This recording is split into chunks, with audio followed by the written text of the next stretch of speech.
ವಾರ್ತೆಯ ಮುಖ್ಯಾಂಶಗಳು. ಜಾತಿ ಸಮೀಕ್ಷೆ ಹೆಸರಿನಲ್ಲಿ ರಾಜಕೀಯ ಲಾಭ ಪಡೆಯಲು ಯತ್ನಿಸಿದ ಸಿಎಂ, ಮಾಜಿ ಸಚಿವ ಸುನಿಲ್ ಕುಮಾರ್ ಆರೋಪ.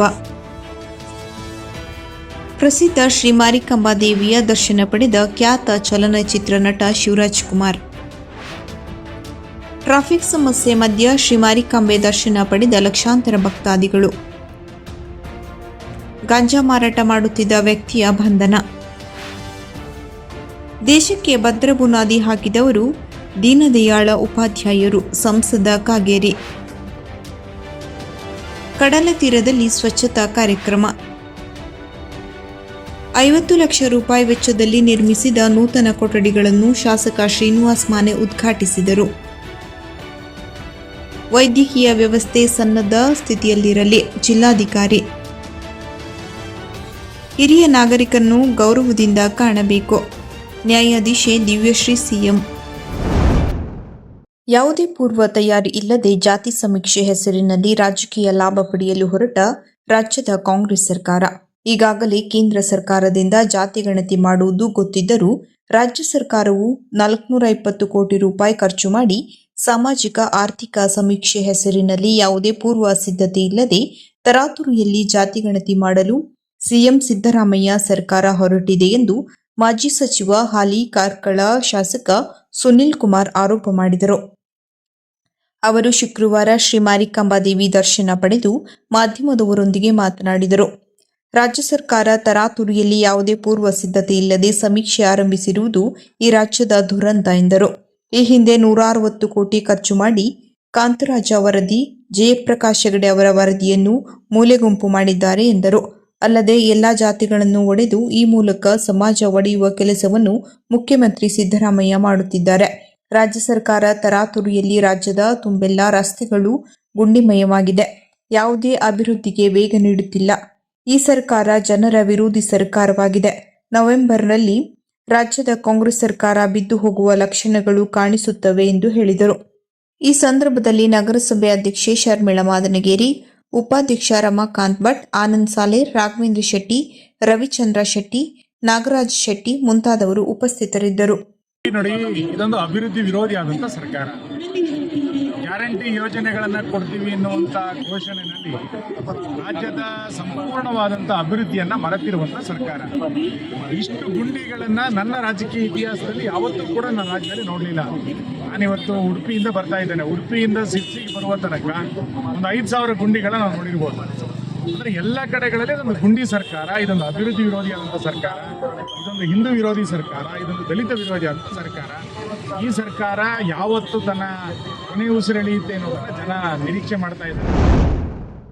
ಸೆಪ್ಟೆಂಬರ್ 26ರಂದು ಶುಕ್ರವಾರ ಖ್ಯಾತ ಚಲನಚಿತ್ರ ನಟ ಶಿವರಾಜ್ ಕುಮಾರ್ ಮತ್ತು ಗೀತಾ ಶಿವರಾಜ್ ಕುಮಾರ್ ದಂಪತಿ ಸಮೇತ ಶ್ರೀ ಮಾರಿಕಾಂಬಾ ದೇವಸ್ಥಾನಕ್ಕೆ ಭೇಟಿ ನೀಡಿ ದೇವಿಗೆ ವಿಶೇಷ ಪೂಜೆ ಸಲ್ಲಿಸಿ ದೇವಿಯ ದರ್ಶನ ಪಡೆದರು. ನಂತರ ಶಾಲ್ಮಲಾ ನದಿಯ ಸಹಸ್ರಲಿಂಗಕ್ಕೆ ಭೇಟಿ ನೀಡಿ ಪೂಜೆ ಸಲ್ಲಿಸಿದರು.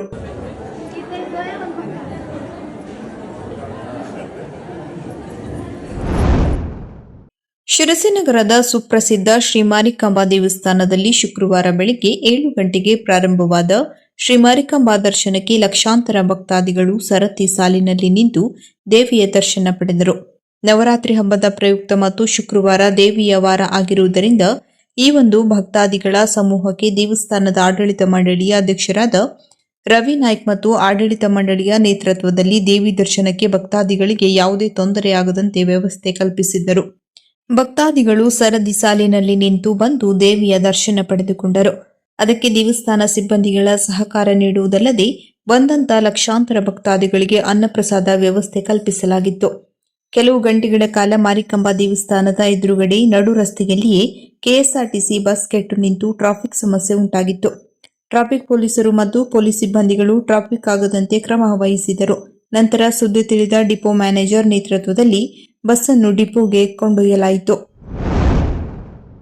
ಸೆಪ್ಟೆಂಬರ್ 25ರಂದು ಸಂಜೆ 7:50ರ ಸಮಯದಲ್ಲಿ ನಗರ ಪೊಲೀಸ್ ಠಾಣಾ ವ್ಯಾಪ್ತಿಯಲ್ಲಿ ಬಿಡ್ಕಿ ಸರ್ಕಲ್ನಿಂದ ಮುಸ್ಲಿಂ ಗಲ್ಲಿ ಕಡೆಗೆ ಹೋಗುವ ರಸ್ತೆಯ ಹತ್ತಿರ ಒಬ್ಬ ವ್ಯಕ್ತಿ ಅನುಮಾನಾಸ್ಪದವಾಗಿ ನಿಂತುಕೊಂಡಿದ್ದು, ಪೊಲೀಸ್ ಜೀಪ್ ಕಂಡು ಓಡಿ ಹೋಗಲು ಪ್ರಯತ್ನಿಸಿದವನಿಗೆ ಹಿಡಿದು ವಿಚಾರಿಸಿದಾಗ ಸದರಿಯವನು ಗಾಂಜಾ ಪದಾರ್ಥವನ್ನು ಸಾಗಾಟ ಮಾಡಿಕೊಂಡು ಮಾರಾಟ ಮಾಡಲು ಬಂದಿರುವುದಾಗಿ ತಿಳಿಸಿರುತ್ತಾನೆ.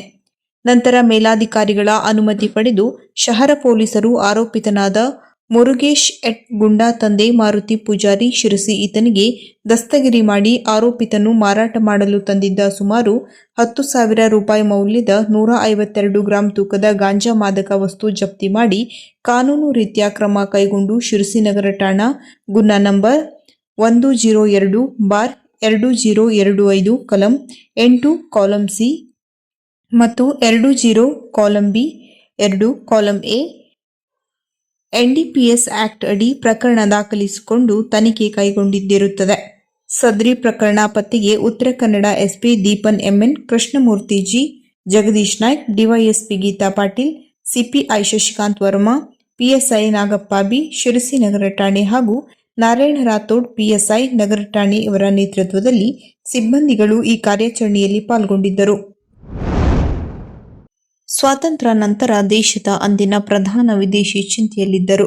ನಾವು ನಮ್ಮ ಸಂಸ್ಕೃತಿಯ ಜೊತೆಗೆ ಹೇಗೆ ಬೆಳೆಯಬೇಕು ಎಂದು ತೋರಿಸಿಕೊಟ್ಟು ಮಾನವತಾವಾದವನ್ನು ಬಿತ್ತಿ ದೇಶಕ್ಕೆ ಭದ್ರ ಬುನಾದಿ ಹಾಕಿದವರು ದೀನದಯಾಳ ಉಪಾಧ್ಯಾಯರು ಎಂದು ಸಂಸದ ವಿಶ್ವೇಶ್ವರ ಹೆಗಡೆ ಕಾಗೇರಿ ಹೇಳಿದರು. ಅವರು ತಾಲೂಕಿನ ಕೊಳಗಬಿ ಮಾರುತಿ ದೇವಾಲಯದಲ್ಲಿ ದೀನದಯಾಳರ ಉಪಾಧ್ಯಾಯ ಅವರ ಜಯಂತಿಯ ಅಂಗವಾಗಿ ಸ್ವಚ್ಛತಾ ಕಾರ್ಯಕ್ರಮದಲ್ಲಿ ಭಾಗಿಯಾಗಿ ಅವರು ಮಾತನಾಡಿದರು. ಮಹಾತ್ಮ ಗಾಂಧೀಜಿಯವರನ್ನು, ವಿನೋಬಾ ಭಾವೆ ಅವರನ್ನು ನಾವೆಲ್ಲ ನಿತ್ಯ ಸ್ಮರಿಸಿದಂತೆಯೇ ದೀನದಯಾಳವರನ್ನು ಇಂದು ರಾಷ್ಟ್ರ ಸ್ಮರಿಸಿಕೊಳ್ಳುತ್ತಿದೆ ಎಂದರು. ಈ ವೇಳೆ ಗ್ರಾಮ ಪಂಚಾಯತ್ ಅಧ್ಯಕ್ಷ ಲಾಜರ್ ಸಿಲ್ವೆಸ್ಟರ್ ರೆಬೆಲ್ಲೋ, ಸದಸ್ಯರಾದ ಚಂದ್ರಕಾಂತ್ ಹೆಗಡೆ, ಬಿವಿ ಗಣೇಶ್, ದೇವಸ್ಥಾನದ ಅಧ್ಯಕ್ಷ ಶ್ರೀಧರ್ ಹೆಗಡೆ, ಸ್ಥಳೀಯರಾದ ರವಿ ಹೊಸ್ಮನೆ, ಗಣಪತಿ ಭಟ್ ಹೆಬ್ಬಲಸು, ಆರ್ಡಿ ಹೆಗಡೆ ಜಾನ್ಮನೆ, ಸತೀಶ್ ಮಡಿವಾಳ್, ಚಂದ್ರು ಮಡಿವಾಳ್ ಹಾಜರಿದ್ದರು. ಗಾಂಧೀಜಿಯವ್ರನ್ನ ಹೇಗೆ ಸ್ಮರಿಸ್ಕೊಳ್ತೀವೋ, ವಿನೋಬಾ ಭಾವೆ ಅವರನ್ನ ಹೇಗೆ ಸ್ಮರಿಸ್ಕೊಳ್ತೀವೋ, ಇನ್ನೂ ಅನೇಕ ಮಹಾತ್ಮರನ್ನ ಹೇಗೆ ಸ್ಮರಿಸ್ಕೊಳ್ತೀವೋ ಅಂತ ಒಬ್ಬ ಹಿರಿಯ ಸಂತ ಅವರು ಜನಸಂಘದ ಪ್ರಾರಂಭ ಮಾಡೋದಕ್ಕೆ ಪ್ರಮುಖ ಪಾತ್ರವನ್ನ ನಿರ್ವಹಿಸಿದವರು. ಶ್ಯಾಮ ಪ್ರಸಾದ್ ಮುಖರ್ಜಿ ಅವರ ಜೊತೆಗೆ ನಮ್ಮ ರಾಷ್ಟ್ರೀಯ ಅಧ್ಯಕ್ಷರು ಆಗಿದ್ರು. ರಾಷ್ಟ್ರೀಯ ಪ್ರಧಾನ ಕಾರ್ಯದರ್ಶಿಯಾಗಿ ಜನಸಂಘ ಇಡೀ ದೇಶದಲ್ಲಿ ತನ್ನ ಚಟುವಟಿಕೆಯನ್ನ ವ್ಯಾಪ್ತಿಯನ್ನ ಹೆಚ್ಚಿಸಿಕೊಳ್ಳೋದಕ್ಕೆ ಅವರೇ ಬಹಳ ಮುಖ್ಯವಾದ ಜವಾಬ್ದಾರರು. ರಾಷ್ಟ್ರೀಯ ಸ್ವಯಂ ಸೇವಕ ಸಂಘದ ಪ್ರಚಾರಕರಾಗಿ ಬೇರೆ ಬೇರೆ ಜವಾಬ್ದಾರಿಯನ್ನು ನಿರ್ವಹಿಸ್ತಾ ಬಹಳ ದೊಡ್ಡ ಒಂದು ಸೇವೆಯನ್ನ ದೇಶಕ್ಕೆ ಮಾಡಿದ್ದಾರೆ.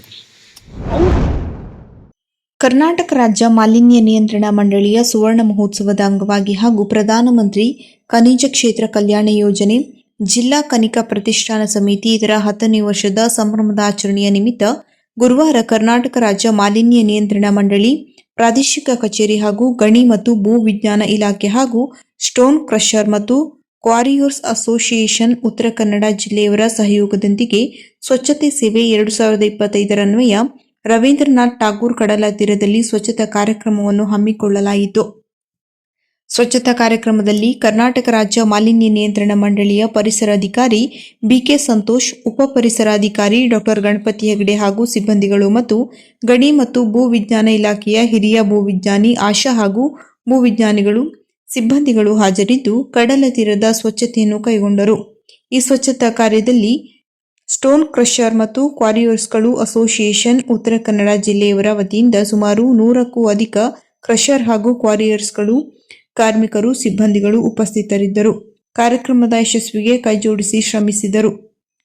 ಸದರಿ ಸ್ವಚ್ಛತಾ ಕಾರ್ಯಕ್ರಮದಲ್ಲಿ ಏಕ ಬಳಕೆಯ ಪ್ಲಾಸ್ಟಿಕ್ ನಿಷೇಧ ಕುರಿತಾದ ಕರಪತ್ರಗಳನ್ನು ವಿತರಿಸಿ ಅರಿವು ಮೂಡಿಸಲಾಯಿತು. ಭಾರತದ ಸಾಮರ್ಥ್ಯ ಇಡೀ ವಿಶ್ವಕ್ಕೆ ಗೊತ್ತಿದೆ. ಹಾಗಾಗಿ ಷಡ್ಯಂತ್ರದ ಮೂಲಕ ಜಾತಿ ವಿಷ ಬೀಜ ಬಿತ್ತಿ ಧರ್ಮಗಳ ಮಧ್ಯೆ ಸಂಘರ್ಷ ಮೂಡಿಸಿ ಆಂತರಿಕವಾಗಿ ನಮ್ಮನ್ನು ಕುಗ್ಗಿಸುವ ಪ್ರಯತ್ನ ನಡೆಸಿದೆ ಎಂದು ಶಾಸಕ ಶ್ರೀನಿವಾಸ್ ಮಾನೆ ಆತಂಕ ವ್ಯಕ್ತಪಡಿಸಿದರು. ತಾಲೂಕಿನ ಬೆಳಗಾಲಪೇಟೆ ಗ್ರಾಮದ ಸರ್ಕಾರಿ ಪದವಿ ಪೂರ್ವ ಕಾಲೇಜಿನಲ್ಲಿ 50 ಲಕ್ಷ ರೂಪಾಯಿ ವೆಚ್ಚದಲ್ಲಿ ನಿರ್ಮಿಸಿದ ನೂತನ ಕೊಠಡಿಗಳನ್ನು ಉದ್ಘಾಟಿಸಿ ಅವರು ಮಾತನಾಡಿದರು. ಬಡತನದಿಂದ ಹೊರಬರಬೇಕಾದರೆ ದುಡಿತದ ಬಗ್ಗೆ ಆಸಕ್ತಿ ಮೈಗೂಡಿಸಿಕೊಳ್ಳಬೇಕಿದೆ. ಹಾಗಾಗಿಯೇ ಇಂದು ಚೀನಾ ದೇಶ ವೇಗವಾಗಿ ಮುನ್ನಡೆಯುತ್ತಿದೆ. ಅಲ್ಲಿ ಬೇರೆಲ್ಲ ವಿಷಯಗಳಿಗಿಂತ ಕಾಯಕಕ್ಕೆ ಹೆಚ್ಚು ಮಹತ್ವ ನೀಡಲಾಗುತ್ತಿದೆ. ಆದರೆ ನಮ್ಮ ದೇಶದ ಪರಿಸ್ಥಿತಿ ಇದಕ್ಕೆ ತದ್ವಿರುದ್ಧವಾಗಿದೆ. ದುಡಿಮೆಯ ಮೇಲೆ ಆಸಕ್ತಿ ಕಳೆದುಕೊಳ್ಳುತ್ತಿರುವ ಪರಿಣಾಮ ಆರ್ಥಿಕ ಸ್ಥಿತಿ ಹದಗೆಡುತ್ತಿದೆ ಎಂದು ಹೇಳಿದ ಅವರು, ಸಂವಿಧಾನದ ಮೂಲ ಆಶಯಗಳನ್ನು ಪ್ರತಿಯೊಬ್ಬರೂ ಸಹ ಪಾಲಿಸಲು ಮುಂದಾಗಬೇಕಿದೆ. ಎಲ್ಲರನ್ನೂ ಜೊತೆ ಕರೆದೊಯ್ಯುವ ಮನಸ್ಥಿತಿ ಹೆಚ್ಚಬೇಕಿದೆ. ಅಂದಾಗ ಭಾರತ ಬದಲಾಗಿ ವಿಶ್ವದ ನಾಯಕತ್ವ ವಹಿಸಿಕೊಳ್ಳಲಿದೆ. ಈ ನಿಟ್ಟಿನಲ್ಲಿ ಚಿತ್ತ ಅತ್ತಿತ್ತ ಹರಿಬಿಡದಂತೆ ವಿದ್ಯಾರ್ಥಿಗಳು ಎಚ್ಚರಿಕೆ ವಹಿಸಬೇಕಿದೆ ಎಂದರು.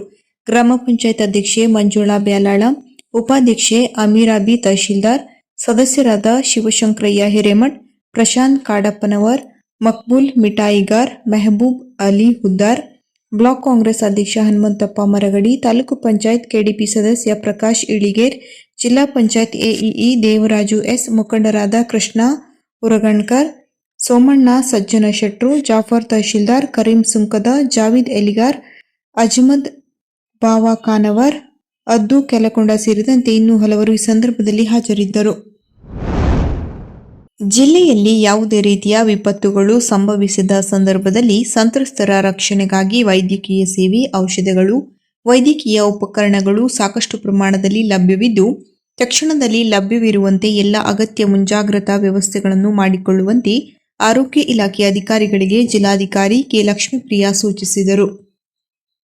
ಅವರು ಬುಧವಾರ ಜಿಲ್ಲಾಧಿಕಾರಿ ಕಚೇರಿ ಸಭಾಂಗಣದಲ್ಲಿ ನಡೆದ ಜಿಲ್ಲಾ ವಿಪತ್ತು ನಿರ್ವಹಣಾ ಪ್ರಾಧಿಕಾರದ ಸಭೆಯ ಅಧ್ಯಕ್ಷತೆ ವಹಿಸಿ ಮಾತನಾಡಿದರು.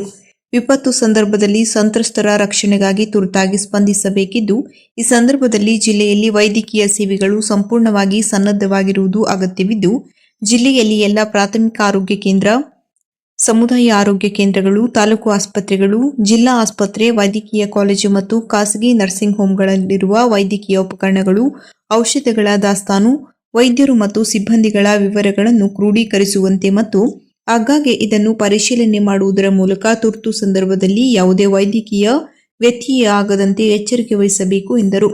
ತುರ್ತು ಸಂದರ್ಭದಲ್ಲಿ ಜಿಲ್ಲೆಯ ಒಂದು ಕಡೆಯಿಂದ ಮತ್ತೊಂದು ಕಡೆಗೆ ವೈದ್ಯಕೀಯ ಸೇವೆಗಳನ್ನು ಸಾಗಿಸಲು ಅಗತ್ಯವಿರುವ ವಾಹನಗಳು ಮತ್ತು ಸಮೀಪದ ರಸ್ತೆ ಮಾರ್ಗವನ್ನು ಗುರುತು ಮಾಡಿಕೊಳ್ಳಬೇಕು. ವೈದ್ಯಕೀಯ ಉಪಕರಣಗಳು ಮತ್ತು ಔಷಧಗಳ ಕೊರತೆ ಇದ್ದಲ್ಲಿ ಈಗಿನಿಂದಲೇ ಅಗತ್ಯ ಪ್ರಮಾಣದಲ್ಲಿ ಖರೀದಿ ಮಾಡಿ ದಾಸ್ತಾನು ಮಾಡಿಕೊಳ್ಳುವಂತೆ ಮತ್ತು ದಾಸ್ತಾನು ಪಟ್ಟಿಯನ್ನು ಸಿದ್ಧಪಡಿಸಿ ನಿಯಮಿತವಾಗಿ ಪರಿಶೀಲನೆ ನಡೆಸುವಂತೆ ಸೂಚಿಸಿದರು.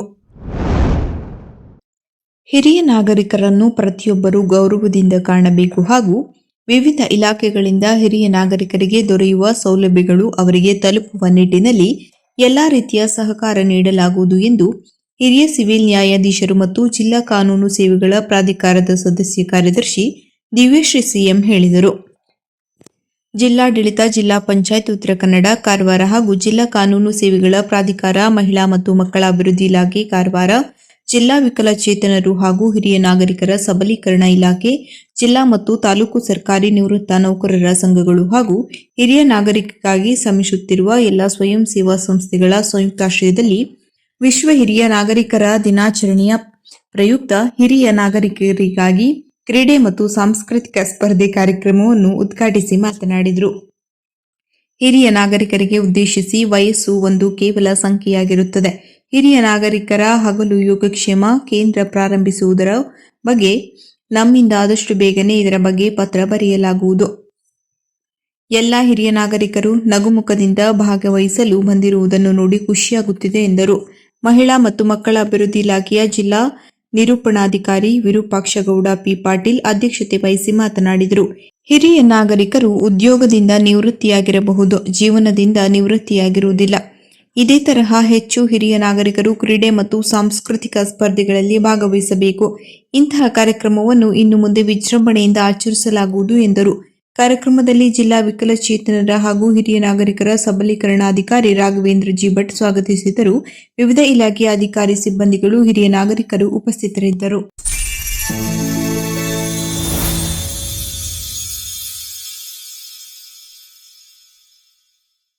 ಕದಂಬ ನ್ಯೂಸ್ ಫಸ್ಟ್, ನಿರ್ಭೀತಿಯಿಂದ ನಿಮ್ಮ ಪರವಾಗಿ.